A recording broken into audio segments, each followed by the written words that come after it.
The night everything cracked open didn't feel important at first.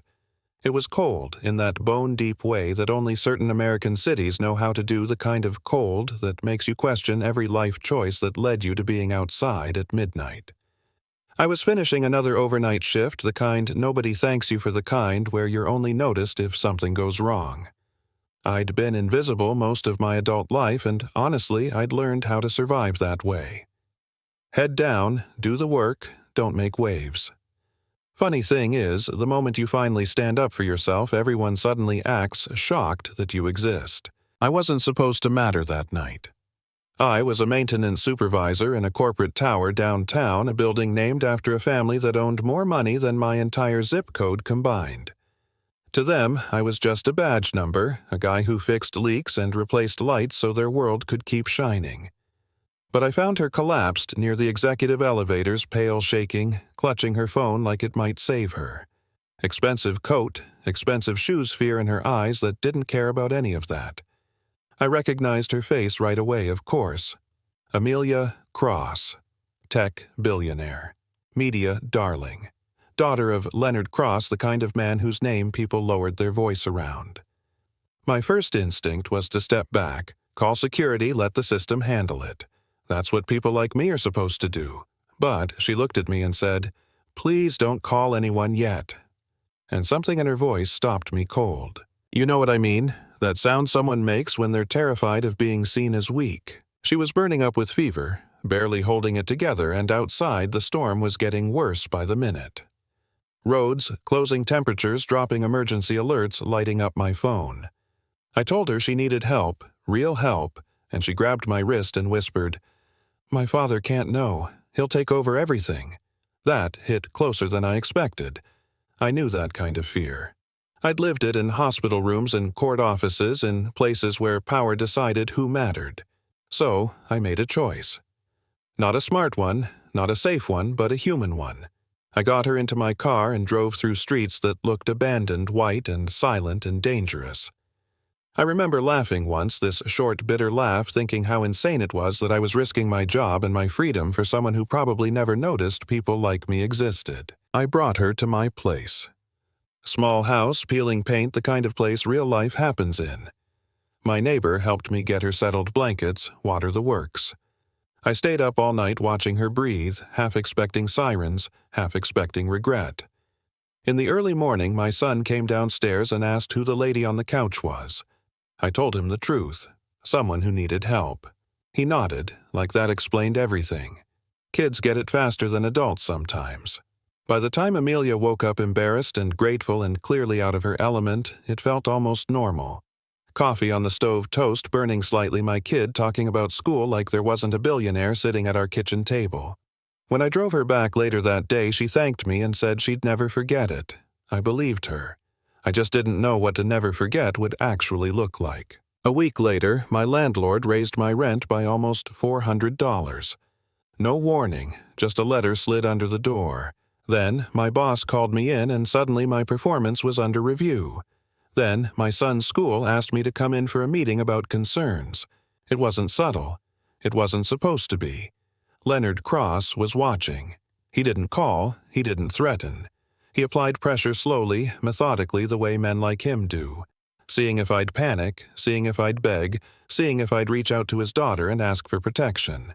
And, I won't lie, there were nights I sat at my kitchen table staring at numbers that didn't add up, wondering if I'd finally gone too far. But something stubborn woke up in me. I'd been underestimated my whole life. I wasn't about to let that be the reason I folded now. Amelia called me furious, apologetic, ready to go to war with her father. I told her no. I told her this wasn't her fight yet. That if her father was testing me, then I was going to let him see exactly who I was. I wasn't using her. I wasn't asking for favors. I wasn't breaking. And that drove him crazy. The final move came when a photo hit the internet. Me and Amelia standing too close, taken out of context, turned into a story about ambition and scandal and class crossing lines it shouldn't. Reporters showed up. My job suspended me. My kid asked why strangers were shouting questions at our house. That was the moment I almost snapped. That was the moment I realized how easily power can rewrite your life if it wants to. Then, the board meeting happened. I wasn't there, but I heard about it later. Leonard Cross walked into that room expecting to shut everything down to control the narrative like he always did. Instead, something unexpected happened. He told the truth.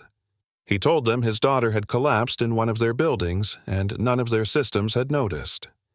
He told them a man they'd never have looked twice at made a choice that saved her.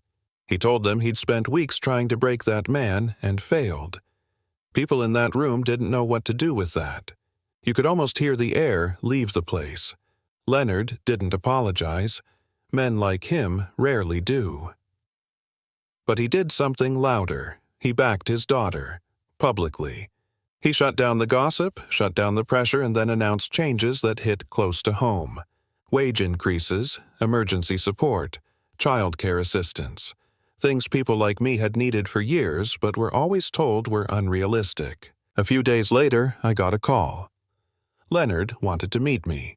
Just us, no lawyers, no cameras. I walked into his office expecting intimidation, and sure it was there. The wealth, the silence, the power. But there was something else too. Regret. He asked me one question. Why didn't you ask my daughter for help? I told him the truth. Because I didn't help her to get something. Because my son was watching.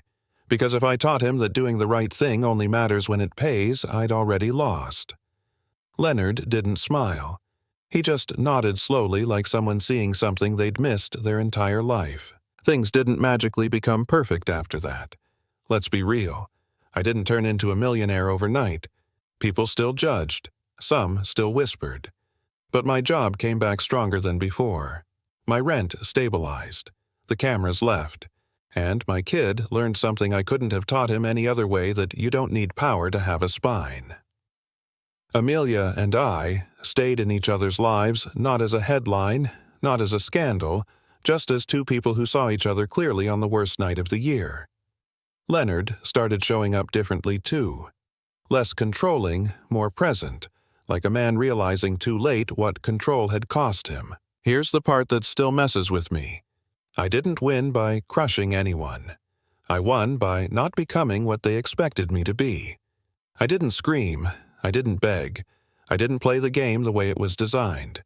I stood still and let the truth do the work, and that scares people more than anger ever could. So, here's my question for you. Did I do the right thing, or was I reckless? Should I have stayed invisible and protected myself? Or is there a point where protecting yourself becomes another way of surrendering? Drop your thoughts in the comments. I want to know where you draw the line and whether you've ever been tested the same way when the easy choice wasn't the right one.